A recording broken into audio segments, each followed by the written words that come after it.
prácticamente no se sigan violando los derechos y garantías de los trabajadores.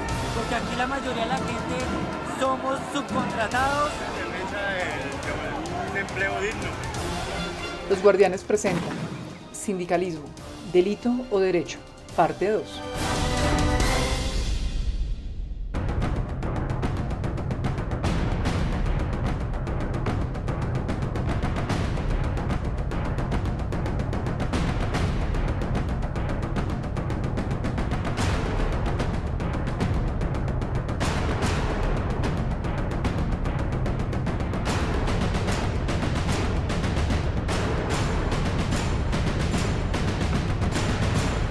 Cordial para todos ustedes, nuestros queridos televidentes, bienvenidos a esta segunda parte de gran especial, sobre todo aquí en Los Guardianes, defensores de los derechos humanos, el único programa Esmeralda de la televisión colombiana precisamente dedicado a la defensa de estos derechos y para que ustedes también los conozcan.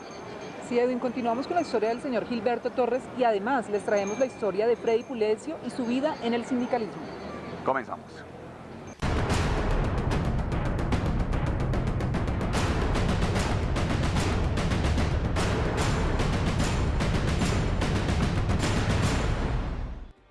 Los derechos sindicales son derechos fundamentales que se erigen en un plano internacional y cuyos preceptos han sido protegidos por la legislación laboral y han sido permeados por la Corte Constitucional Colombiana a partir de la Constitución de 1991. Además, están protegidos por tratados internacionales y la Declaración Universal de los Derechos Humanos.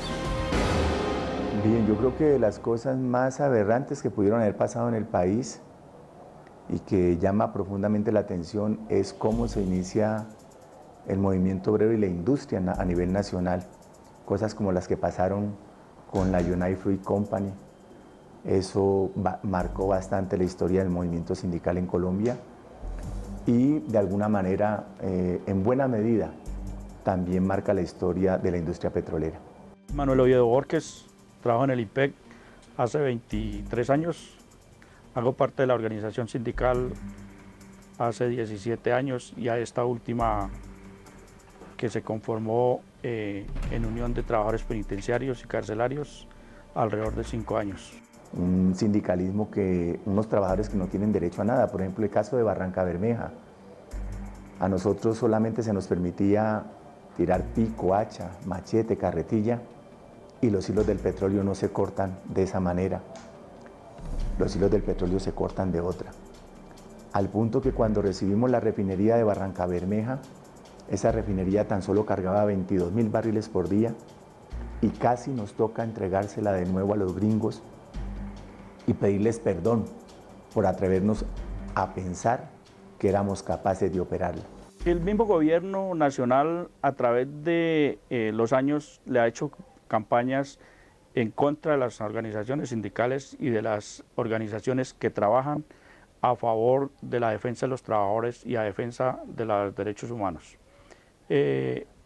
Eso conlleva a que los mismos trabajadores en las luchas que vienen organizando, pues son pocas las circunstancias que en ocasiones se ganan y eso pues desmerita la labor de las organizaciones sindicales. Era un alambique 22.000, hoy en nuestras manos carga 250.000 barriles. Eso es lo que hemos hecho. Por eso nuestra lucha como trabajadores va en varios sentidos. El primer sentido tiene que ver con la capacitación, con el hecho de que los colombianos seamos capaces de desarrollar conocimiento a partir de una industria tan importante como es la petrolera y generar tecnología de punta. Por un lado, el gobierno, como lo decía al principio, permite hacer sindicalismo, pero por otro lado lo reprime, o sea que juega los dos papeles el gobierno nacional. Hoy pues yo llevo del exilio, llevo 15 años en el exilio y hoy me encuentro en Bogotá y me encuentro aquí poniendo, digamos, la cara para seguir con este proceso penal en contra de los grupos paramilitares, en contra de los actores intelectuales, pues precisamente porque fueron ellos los que mandaron matar a Gilberto Torres por ser dirigente sindical y por simplemente, como lo dice la juez en su edicto donde descondena. Eso censa la directamente responsable pues porque le estaba yo generando pérdidas económicas a la empresa, ¿no? Tenemos un Instituto Colombiano del Petróleo, contaba con 1.200 magíster, PIDH, en fin, gente en geología, en perforación, en producción, en refinación, en petroquímica, y ese instituto de 1.200 lo bajaron a 200, porque lo que más teme las transnacionales es que nosotros sigamos consolidando ese conocimiento. Entonces, con toda esta serie de situaciones, pues es cuando finalmente me entregan por toda la presión que hubo.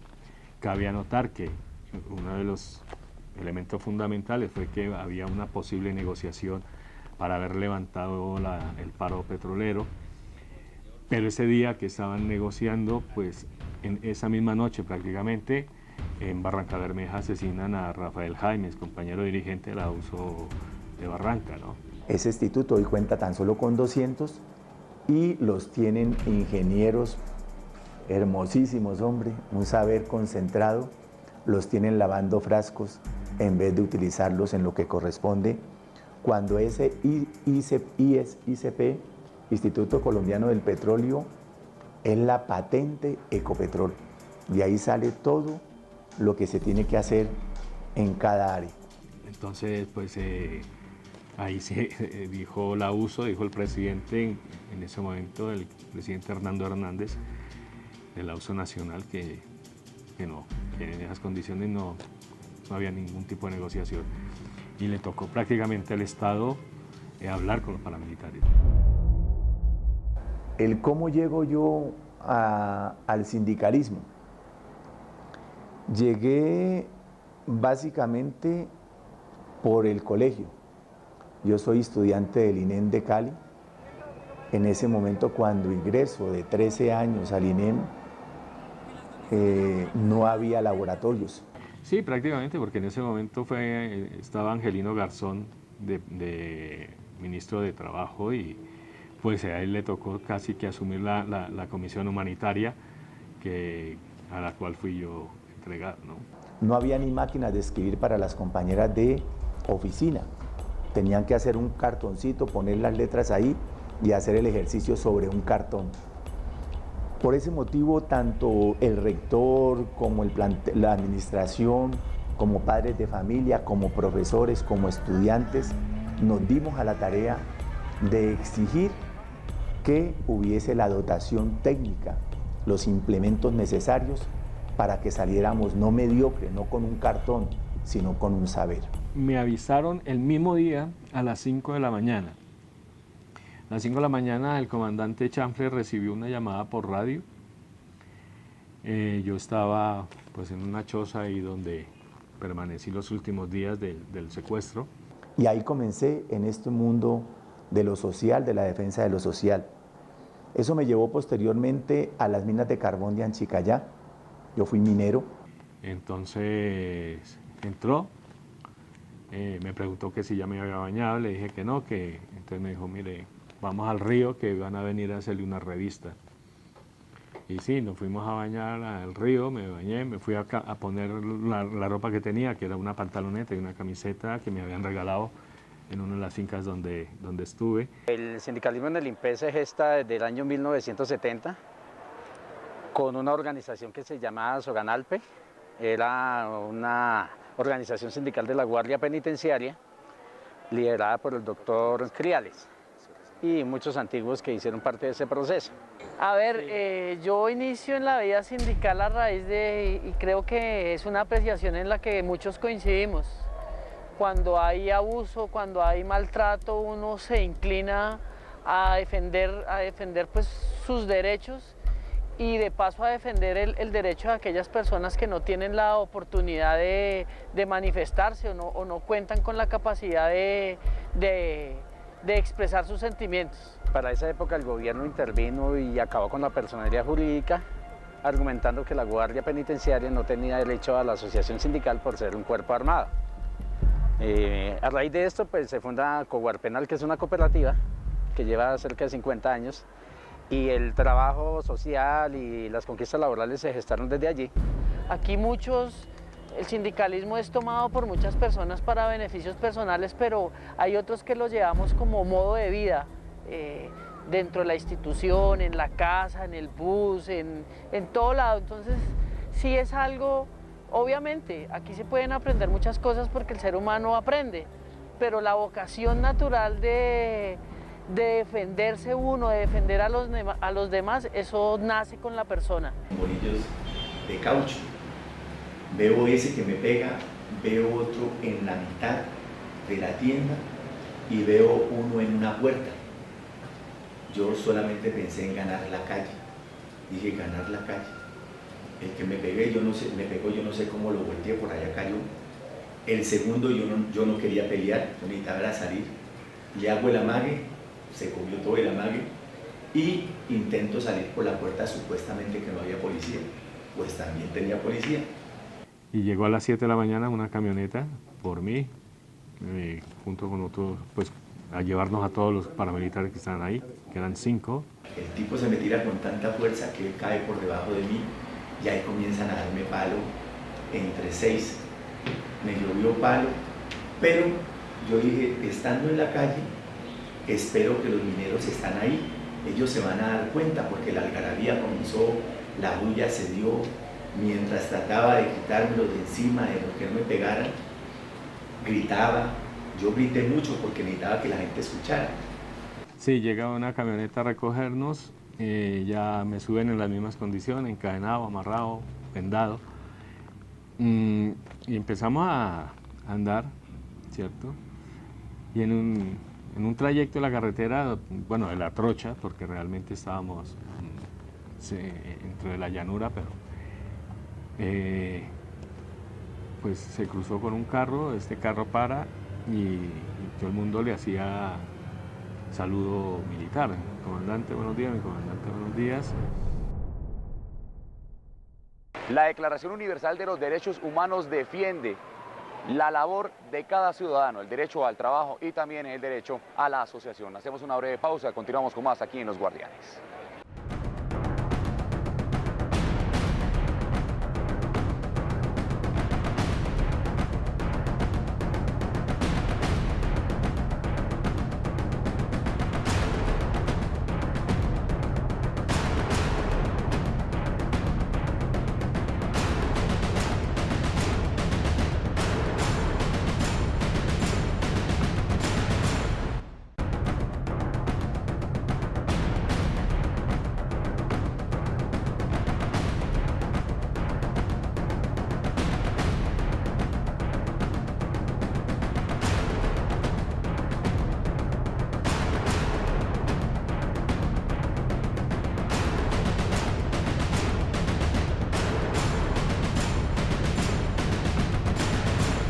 Entonces esta persona se acerca al vehículo donde yo iba y me ve en las condiciones en las que yo iba, ¿no?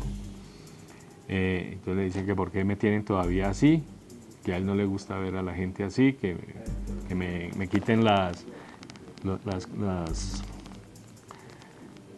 los grilletes y tal, y que me lleven al carro donde él se transporta, que quiere hablar conmigo.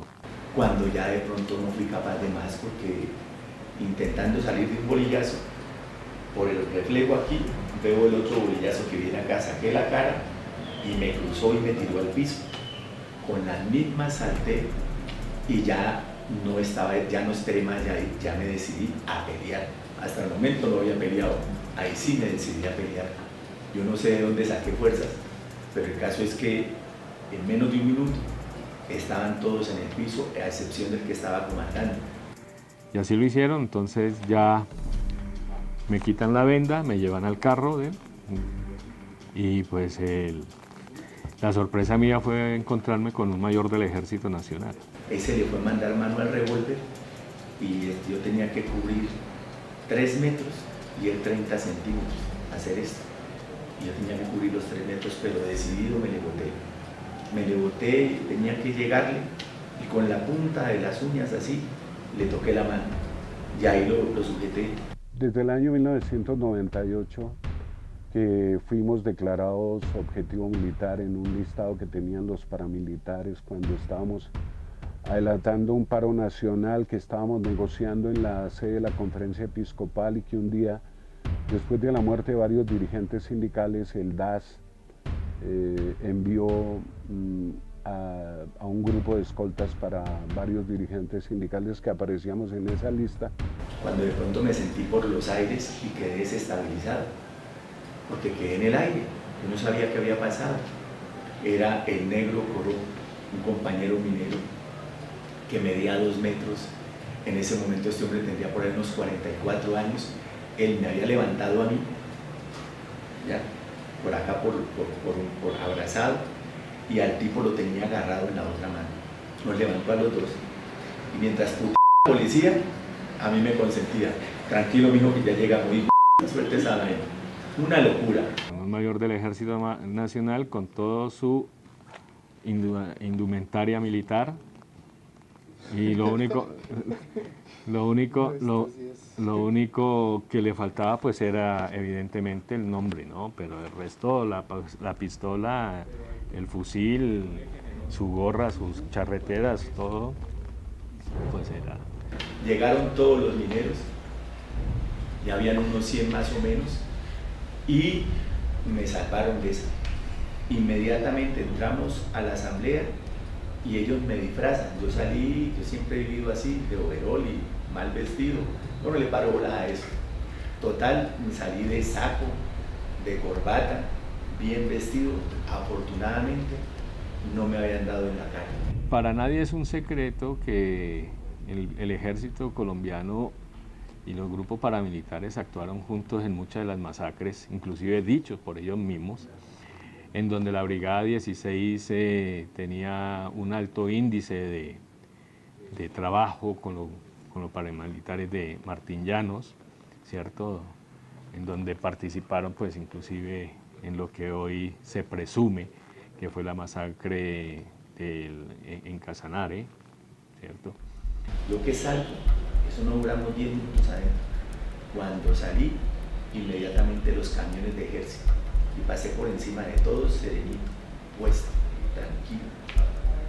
El lunes, cuando regresé a la mina, y a lo que me quité la camisa, porque ya nos desnudábamos completamente, porque en la mina ese hollín te entra por los huevos, por todo lado, y hay que desnudarse para ponerse la ropa de trabajo. Yo llegué a una cárcel donde la dignidad de los trabajadores estaba por el suelo, donde las condiciones laborales eran muy precarias, donde la misma condición de los servidores, o sea, si la de los servidores, nosotros que trabajamos para el Estado, era deficiente, imagínese usted para los internos. Entonces, pues, digamos que fue que lo vi y ya no había forma de echar para atrás a decir que no era un mayor, ¿no? Cuando yo me quité la camisa, se hizo un vacío enorme.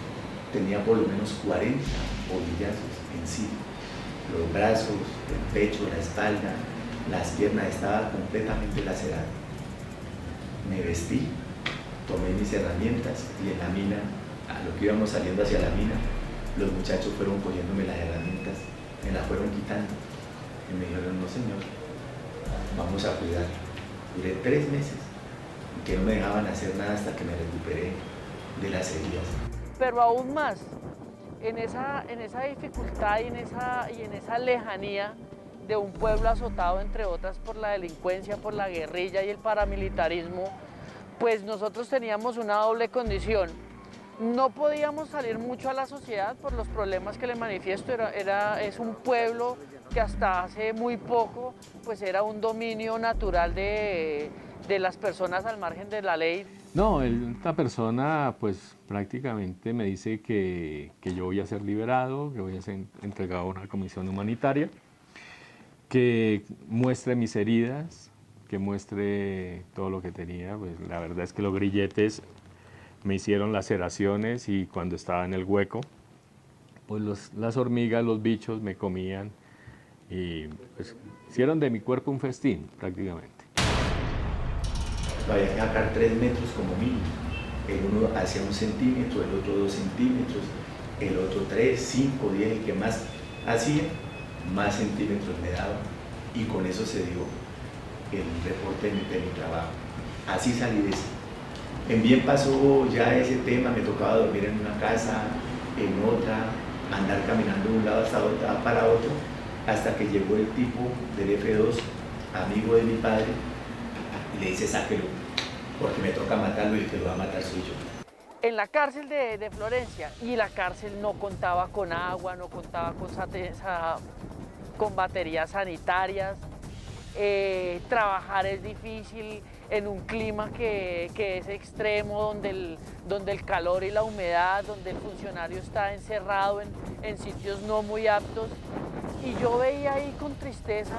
Y bueno, entonces para él era un signo de victoria el que yo le mostrara, como me lo dijo, muestre todas esas heridas a sus compañeros para que cojan escarmiento.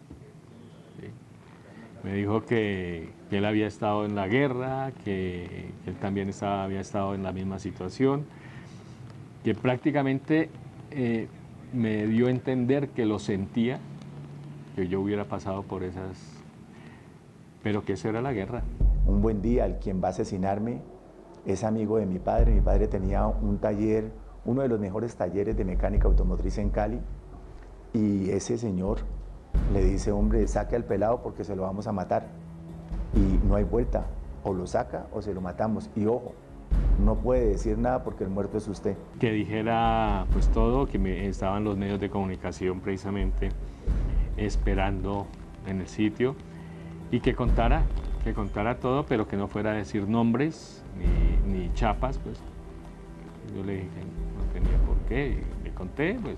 Y efectivamente cuando llegamos al sitio, inclusive, pues eso era, haz de cuenta, entrar a un cuartel del ejército. Yo llegué a una cárcel donde quienes trabajábamos, porque el trabajo dignifica a la persona, pues las condiciones eran muy adversas y precarias. Nosotros no estábamos trabajando en las mínimas condiciones, y eso es lamentable para uno que es servidor público. Nosotros no hemos transgredido ninguna norma y no somos delincuentes. Estamos casi que uno dice que presos con los internos, pero pues por vocación. La gente estaba escéptica de que fuera a llegar la comisión. Finalmente llegan, y la periodista de RCN, y en Yopal, pues de la corresponsal, y pues prácticamente se lanza a hacerme la entrevista, por encima inclusive de la Cruz Roja Internacional, ¿no? O sea, los protocolos, esto es que entra primero la Cruz Roja Internacional y ya valora, y después evidentemente ya todo lo demás, ¿no? Los medios, las preguntas, las entrevistas y demás. El viejo, cuando me dice eso, me lo dice a las 10 de la mañana. A las 2 de la tarde yo estaba cogiendo camino para Barrancabermeja, no a ser de Ecopetrol, yo iba a ser de la USO, porque la USO era un mito, era un sueño en el movimiento social, ha sido como una bandera, como un estandarte. Y llegué a Barranca con mi compañera de 4 meses de embarazo, 2 ollas y ganas de hacerle a la vida. Y comencé en los talleres de mecánica automotriz a trabajar. Llegué a trabajar con el hijo del superintendente de fertilizantes de Colombia. Bueno, pues ahí se lee el acta, los paramilitares leen un documento ahí donde prácticamente establecen que esa entrega es una entrega humanitaria que ellos hacen, que yo soy un peligro para la sociedad, que sigo siendo objetivo militar. Y prácticamente pues al tercer día salgo yo de la zona. Muy bien, por hoy finalizamos, pero tenemos mucho más para contarles a todos ustedes. Por eso vamos a tener una tercera parte de este especial aquí en Los Guardianes. Sí, los invitamos a concluir esas historias el próximo sábado a las 7 de la noche. Los llevaremos por el mundo del sindicalismo y los derechos laborales de los trabajadores. Hasta entonces.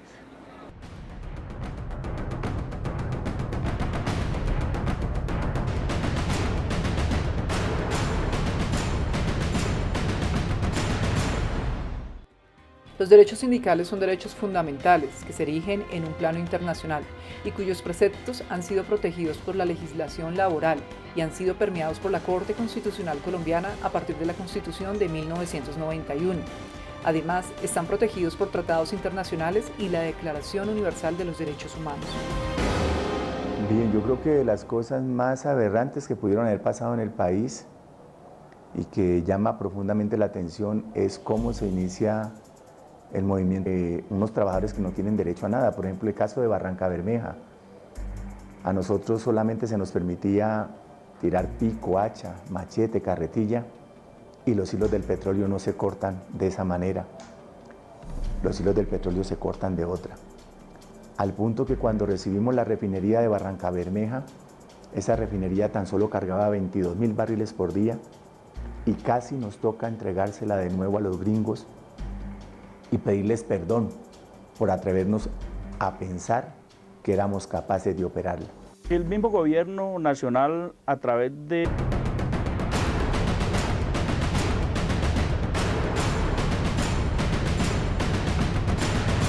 Saludo cordial para todos ustedes, nuestros queridos televidentes. Bienvenidos a esta segunda parte de gran especial, sobre todo aquí en Los Guardianes, Defensores de los Derechos Humanos, el único programa, Esmeralda, de la televisión colombiana precisamente dedicado a la defensa de estos derechos y para que ustedes también los conozcan.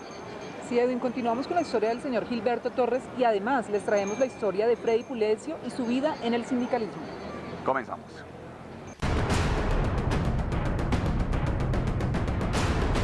Obrero y la industria a nivel nacional, cosas como las que pasaron con la United Fruit Company, eso marcó bastante la historia del movimiento sindical en Colombia y de alguna manera, en buena medida, también marca la historia de la industria petrolera. Manuel Oviedo Borges, trabajo en el IPEC hace 23 años, hago parte de la organización sindical hace 17 años y a esta última que se conformó en Unión de Trabajadores Penitenciarios y Carcelarios alrededor de 5 años. Un sindicalismo que Y prácticamente no se sigan violando los derechos y garantías de los trabajadores. Porque aquí la mayoría de la gente somos subcontratados. Un empleo digno. Los Guardianes presentan Sindicalismo, Delito o Derecho, parte 2.